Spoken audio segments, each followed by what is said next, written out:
Mike's on. Mike's on. All right, a little after 2 on this Football Friday. We'll have all the regulars on as we get, we'll have Schrager and Danston and Doc and everybody. We'll go around the league. We'll do picks, all that stuff coming up as we get ready for a football weekend, week number 11. Now you have college basketball starting to, jump into the mix a little bit also. You're finishing up the college football year. You got that kind of winding down. And this week, the Chiefs obviously in against the Giants. Elsewhere, you have, you got a couple of key games. You got the Vikings and the Rams, which is a very big game in Minnesota. Game that has absolute home field implications, teams that could go a long way this year in the postseason. You got the Rams and the Vikings playing in Minnesota, so that'll be a telling game. Washington's down in New Orleans. I don't think Washington's got the defense to handle New Orleans and this newfound running game, which gives them a lot of balance. You have the Raiders and the Patriots playing in Mexico City. That's in the 4 o'clock hour on Sunday, and then the Eagles and the Cowboys. And I'll tell you right now, if the Cowboys have to go into this game, they're going into the game without Elliott. If they go into this game without Smith and they go into this game without Lee, I don't see them beating the Eagles with those two players. I'm sorry. I mean, those are – if you take Elliott, Smith, and Lee, you're taking 3 of their top 5 players off the field. That is a big problem. Sonny and Malvern, what's up, Sonny? Hey, Mike, Med and Giant question. But first, did you ever interview my favorite baseball player growing up, Willie Mays? I know he's not warm and fuzzy. He's not. He's yes, but only very shortly. And all I'll just tell you this is not a very friendly man. Okay, yeah, that's his reputation.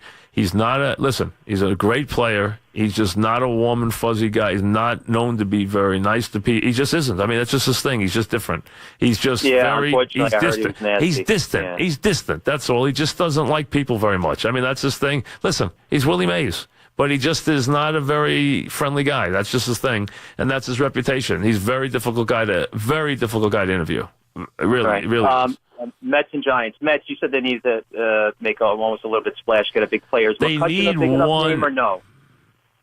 McCutcheon would help them a lot. What I would do if I were them is I would try to get Ellsbury from the Yankees. I think Ellsbury on a cheap buck where the Yankees would pick up a lot of the salary. And I know it's hard for the Yankees and Mets to make a deal. Very difficult. Not an easy thing to do. But they might be looking. They've already said Ellsbury is going to be a backup outfielder. They've already announced that. Cash already announced that he's going to be the 4th outfielder.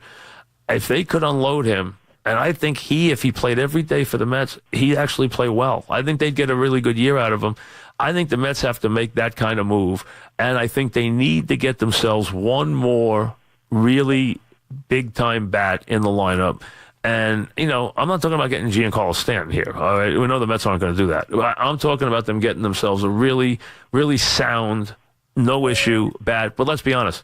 The Mets are only going to be competitive if they get a monster year out of Cespedes. And that is an enormous question mark. They have Cespedes. You heard Terry Collins say the other night, Cespedes can dominate when he wants to dominate.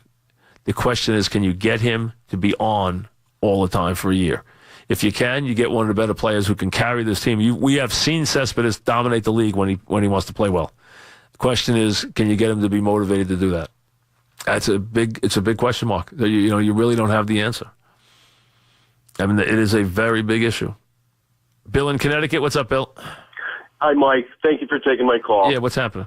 Before I get on to the Mets, I just want to say thank you so much for 30-some-odd years of listening to you. You're absolutely a joy to listen to. Well, thank you. And your knowledge is, nobody can match it. But getting back to the Mets, you are 100% correct. They need a big bat. They need a Moustakas or a Hosmer. I mean, they can trade for a piece in the bullpen or some starting pitching depth. But, I mean, without some sort of big bat to go along with Cespedes, they're going nowhere. No, they need another bat. They absolutely do. They have to get the right thing settled. They have to decide once and for all what they think Wilmer Flores is. The catcher saved his job. He saved his job. Now, if you want to say that September's a camouflage, all right. But you know what? He put up pretty big numbers in September. They're going to give him another chance. I think they're going to try and see if he can finally be the player they think he can be. He did hit like crazy in September. Let's see what he can do. They can't fix every position. Now, you've already heard Dave Island make his Now, Dave's going to try and now he's going to have to stand up to that comment. He talked about how that the pitching talent in this organization is scary. Well, we know that it's scary. You heard Terry Collins already told me told me this on the other night, told me it off the air. He thinks that Syndergaard will win a Cy Young next year. He thinks he'll be that good. He thinks DeGrom will be a great 1-2 punch. He doesn't know what to expect out of Harvey. That's clear. Island already raved about how much pitching talent there is in the organization. Now he's got to make it right. He and Mickey Callaway got to make it right. Let's see if they can. They've got to figure out a way to keep it healthy and to get it focused. Get it really focused and healthy. There is pitching talent in this organization, but they also they can bring Cabrera back. They can play the kid at shortstop. I don't know if we saw enough out of Dominic Smith to make everybody think he could play every day. Maybe you play Smith and Flores at first base. Try and get by with that. Do you try and save money and see what I would do is I would put Jose and Cabrera at second, one utility man, one at second. The kid at short, and then I'd go get a third baseman. And I'm telling you, is go out and sign a third baseman. There are a couple out there. Go out and spend the money, sign a third baseman. And then I'd see from there, but that's what I would do. I would get one big stick for the infield, go from there. I'd re-sign Reyes. He wants to be here. You can use him as a utility man. He can play everywhere. And Reyes came on last year and really finished the season. His numbers were not terrible and he really finished the season strongly. He got off to such a miserable start last year. He really did. But if you look at what he did down the stretch, he could, listen, I understand that you say, you go by the adage, you don't believe what you see in September. That is true about April and September for new players. That adage is really for. Don't believe in a guy who's never done it in September or April. That is the adage. That is not really the case when you're talking about a guy who has been around your team forever. I mean, so from that standpoint, when you're dealing with somebody who has been here and has, had a very good career, you don't do that. You don't worry about it even, from that standpoint. You don't worry about it being the case. So I think he's done I think he gave you enough offense last year that you can believe in him as a guy who can at least help you. I think Cabrera gives you, an experienced guy who can do a good job.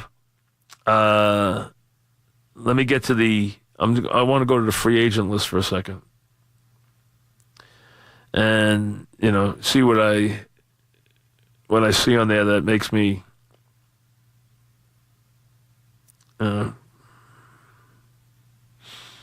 a couple of places they could go. I mean, they can definitely go sign a third baseman. They can do that. From that standpoint, I mean, I don't know where Frazier's going to go. I think he could, he could help a lot of teams. I think he would help the Mets. I think he'd be a solid guy. Now, is he a great player? No. But is he a solid player? Yes. Reyes last year, that's what I was looking to dig up, hit 246. Remember, he got off to a miserable start. He hit 15 homers with 58 RBIs. Not bad considering, early on how bad the year was. He scored 75 runs. He had 25 doubles, 7 triples, 15 homers, 58 RBIs, and had his on base was light. It's 315. Didn't walk a whole lot. But he picked it up. He had a decent year, and he really had gotten off to a miserable start. He hit a lot in September. And, 25 doubles, 15 homers, scores 75 runs. You can use him as a utility man. But they got to get one guy who can be in the middle of the lineup, who can play at third base or in the outfield. They have to have that. Phil and Shirley, what's up, Phil? What's up, Mike? About the Mets, a couple things you didn't point out. I think that we got to move a guy like Wheeler to the pen. I think that he doesn't really, See, listen. Let the pitching coach decide that. That's what he's there for. Okay. That's what he's there for. Let me get to a couple things also with the Mets. I feel like we could make a move for a player like a D. Gordon from Miami, where he could really help us out in the leadoff spot. We could put him at second, and then Cabrera and Reyes could be the platoon at third, with at first Dom Smith and Flores platooning, and then we got to bring in an outfielder. I feel like. A guy like Lorenzo Cain, I guess he's going to get paid a good amount. I've heard that the Mets are interested in Nunez. I don't dislike Nunez as a player, but I think they need a bigger bat than that. Nunez can help them if they had other guys, but I think they need to go sign a Moustakas or a Todd Frazier. I think Todd Frazier would be a guy who would do very well here. He'd hit them 30 home runs. All right, he's not going to hit for a high average. He plays a good third base. He'll play every day. He's a rah-rah guy. He's a good clubhouse guy. I think he would help the Mets a lot. That would be a positive. Would Gordon help them? Yes. I mean, absolutely. You can reconfigure that way. He would absolutely help them. Would that be good? Yes. Would that be a positive? Absolutely. But as far as... they're awesome at third base, you got Frazier, you got Moustakas, you got Nunez. And I know I've heard the rumblings about them being interested in Nunez. I just was looking for a little more home run punch there than that, more than anything else. The bullpen's going to be critical. But let this pitching staff work with who goes where. That's one of the things you want to see is how they fit the pieces together. Ken in Babylon, what's up, Ken? Ken going Mike, once? how's it going? What's going on? Thanksgiving. Thank you. What's happening? I just I had a question about Goodell and Jones, but to jump off that last point with Ellsbury coming to the Mets, that might be one of the worst pairings in terms of injury history between an organization and a player. That's a guy you can get for nothing. Listen, if you're going to go on the premise that the guy's going to automatically get hurt here, well, I can't do anything about that. If you're going to give me the dark cloud stuff, then you can't build a team. Because if you're going to believe every player that comes to the team can't play here, okay, then, fine. I mean, that's it. But that's a player you can get for very little, who could actually blossom into someone who could score 100 runs for you. That's the point, is can you find that kind of player without spending a fortune doing it? Because the Mets are not going to spend a fortune getting players. They might go get one player, and they'll probably disappoint you. When you'll want Moustakas, they'll go get Nunez. So, that's what they'll do. But I want to try and give them a couple places where maybe they can find a four-leaf clover, where they can get a player for very little and see if they can find that player. And he'd be a guy that you could take a chance on that maybe he would blossom. Now, you're going to say, oh, no, he's going to get hurt. Well, I could say that about 100 players. I mean, I could say about half the team, half the league, I could say that about, especially coming to the Mets. He's one of the most injury-prone players in baseball. That's not debatable. It is debatable when you look at his numbers that he's one of the most injury-prone players in the sport. I mean, we can give you guys that can't get in on the field ever. As he's come to the Yankees, he hasn't been able to get on the field. Yeah, I mean, I don't watch. I'm not a Yankee fan. Oh, the years he's been here, you don't think he's? Last year, the only reason he didn't play was because they didn't want to play him. I mean, he was ready to play. Has he had injuries in his career? Absolutely. But if he's one of the most injury-prone players in baseball, I mean, that's a little much. The guy has played 2013, he played 135 games. 2014, he played 150 games. 2015, he played 111 games. 2016, he played 148 games. And last year, the only reason he only played 112 games is the Yankees benched him. So in those years, there's only 1 year where he was under 134 games. How is he one of the most injury-prone players in baseball? It's ridiculous what you're saying. The guy was 134, 149, 148 in 3 of the last 4 years. Last year, he played 112. The only reason he didn't play was the Yankees wouldn't let him play. He would have played 130 games the last year. He was hurt once. But I just showed you that every year he's played 130 games. 140 games. 2 years in the last 4, he's played 148. The other year, he played 134. 1 year, he was hurt. Now, was he hurt in 2012? Yes. Year before that, he played 158. Year before that, he played 153. Year before that, he played 145. Not one of the most injury-prone players in baseball. Here's the make